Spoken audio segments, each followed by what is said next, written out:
Bonjour à tous, j'espère que vous allez bien ce lundi matin très frisquet.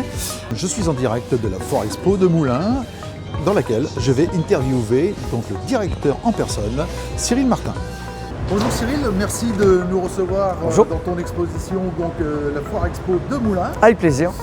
Avant de parler un peu de cette foire, veux-tu un petit peu te présenter, nous dire qui tu es? Oui, bien sûr. Donc, je m'appelle Cyril Martin, je suis le gérant de Moulins Congrès Expo, donc, qui gère le parc Expo. Voilà. Bien sûr, la Foire de Moulins, qui est l'événement principal de l'année, mais également, tout au long de l'année, nous avons environ une trentaine d'animations. D'accord, super. Au niveau, donc, tu es responsable on va dire, de commerce moulinois? Alors aujourd'hui, je suis responsable commerce Moulins Communauté, donc je m'occupe des 44 communes en matière de commerce sur l'ensemble donc, du territoire de Moulins Communauté. D'accord, ça doit faire un certain nombre de commerces. Tu recenses combien de commerces, on va dire, sur l'agglo? Alors, je n'ai pas le nombre exact. Non, pas exact. Je n'ai pas le nombre exact, mais évidemment, c'est un grand nombre de commerces. Imaginez sur toute l'agglo. Et au-delà de gérer ces commerces, c'est surtout de gérer la stratégie globale sur le commerce de Moulins Communauté. D'accord, très bien. Revenons donc à notre Foire Expo, à notre thème d'aujourd'hui. Peux-tu un peu me parler de l'histoire et l'évolution de cette foire au fil des années? La foire 2025 est la 75e édition. Donc voilà, c'est une foire qui perdure dans le temps, comme vous pouvez l'imaginer, comme vous pouvez le voir.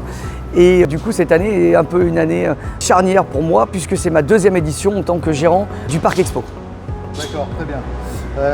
Quel concept sur cette foire? Quel positionnement sur cette foire? Alors, chers amis visiteurs, comme vous pourrez le voir quand vous allez venir, vous allez voir que la foire cette année, le thème c'est l'Amérique latine. Donc évidemment c'est Fiesta Latina, c'est les chaleurs de l'Amérique latine avec beaucoup d'animations, des mariachis, des danseurs et danseuses brésiliennes, voilà, beaucoup d'animations autour de l'Amérique latine, des amis argentins, péruviens qui sont venus aussi en renfort vous faire découvrir toutes les spécialités de leur pays. C'est super puisqu'on est en plein hiver et à Moulins qui n'est pas forcément chaud, donc ça nous permet de nous apporter un petit peu de chaleur. Justement par rapport à ces thématiques, comment tu les sélectionnes par rapport à justement, aujourd'hui c'est l'Amérique latine, l'année dernière c'était le Canada, c'est ça? Exactement, l'année dernière le Canada. Alors on prend toujours un temps très important pour sélectionner un thème. On visite d'autres foires, on regarde d'autres thèmes qui sont présents dans d'autres foires. Voilà, j'ai plusieurs rendez-vous pour sélectionner le thème, souvent. Et cette année, en fait, l'idée, c'était surtout qu'après un pays froid, on allait avoir un pays chaud, tout simplement. D'accord, ouais, très bien, très bien. Au niveau de tes exposants, pareil, est-ce que tu as des thématiques particulières? Alors, chaque année, il y a un petit renouvellement d'exposants. Ouais. Il faut être franc, il y a beaucoup d'exposants qui viennent d'année en année. Maintenant, cette année, je dirais qu'il y a à peu près entre 20 et 30% de nouveaux exposants. Du fait, déjà, par le nombre qui est présent pour cette édition, cette année, j'ai rajouté donc 30 exposants de plus que l'année dernière. Donc, c'est vraiment important pour une foire comme nous, 30 exposants de plus. Donc, évidemment, 30 exposants nouveaux. Tu as combien d'exposants?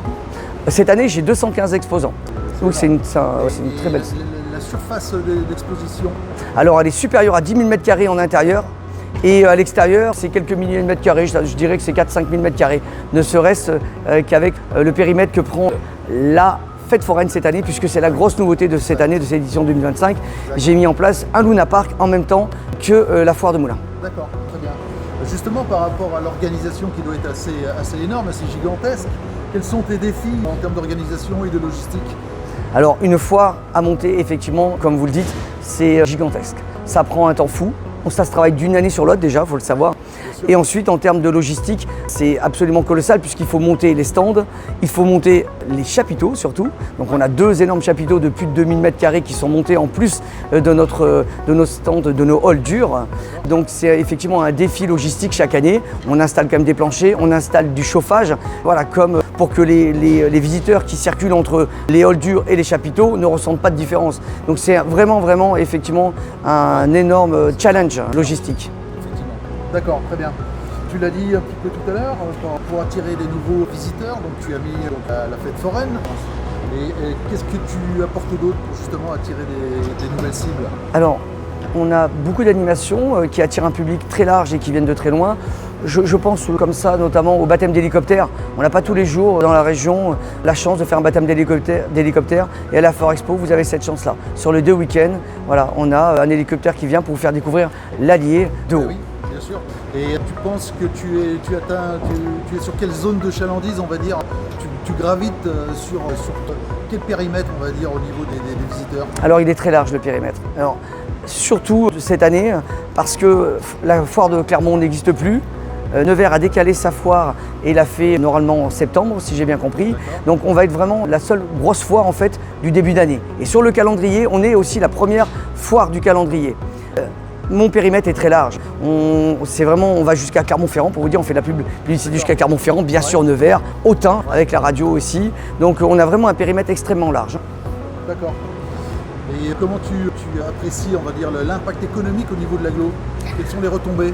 Alors, les retombées, elles sont colossales. On n'a jamais, bien sûr, évidemment, le chiffre exact, c'est très difficile à quantifier, mais une chose qui nous permet de savoir que l'impact est énorme, c'est déjà le nombre de visiteurs. Je rappelle, l'année dernière, on a frôlé les 50 000, on espère bien les dépasser cette année, 50 000 visiteurs.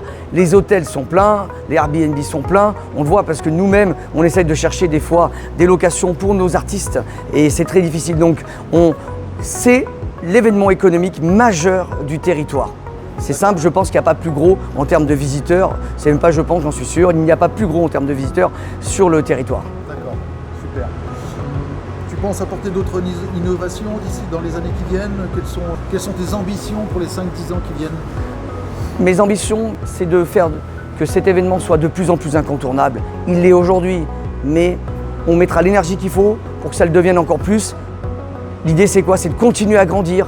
Continuer à agrandir ces chapiteaux, ça fait 2 ans de suite que j'agrandis les chapiteaux pour accueillir plus d'exposants. Continuer à faire rêver les gens aussi avec des thèmes qui les font rêver tout simplement. Tout le monde n'a pas la chance de voyager.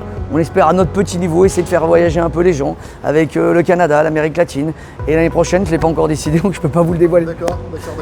Oui, non mais c'est vrai que j'imagine que ça se travaille quand même longtemps à l'avance au niveau des thèmes. Et tu es entouré d'une équipe pour ça? Bien sûr, oui, j'ai une équipe formidable donc, qui se compose de 4 personnes, 2 techniciens, une assistante administrative et commerciale et puis une alternante dans la communication. Donc on est une équipe de 5 personnes qui travaillons à temps plein pour créer tous ces événements. D'accord, très bien. Un dernier mot donc, sur justement l'édition actuelle pour conclure. Comment se sont passés ces premiers jours? Alors les premiers jours sont très très bons. Hein. Hier c'était une journée absolument exceptionnelle. Alors de mémoire, l'année dernière ça avait été déjà très très fort. Mais je crois qu'hier c'était encore une fois vraiment exceptionnel. Je suis d'ailleurs désolé pour ceux qui n'ont pas pu venir à la foire puisque à un moment ou à un autre les parkings ont complètement saturé et que je sais que c'était très très difficile de se garer. Mais il reste encore une semaine pour venir découvrir la foire. D'accord, donc n'hésitez pas à venir en semaine où c'est un petit peu moins chargé. Exactement. Que le week-end, parce que c'est vrai que le week-end c'est toujours un petit peu compliqué. Eh bien, écoute, merci Cyril pour ce moment que tu nous as accordé. Merci beaucoup. Merci beaucoup et bon courage pour tout ce qui te reste encore à accomplir et bonne chance pour la suite et merci encore une fois. Merci.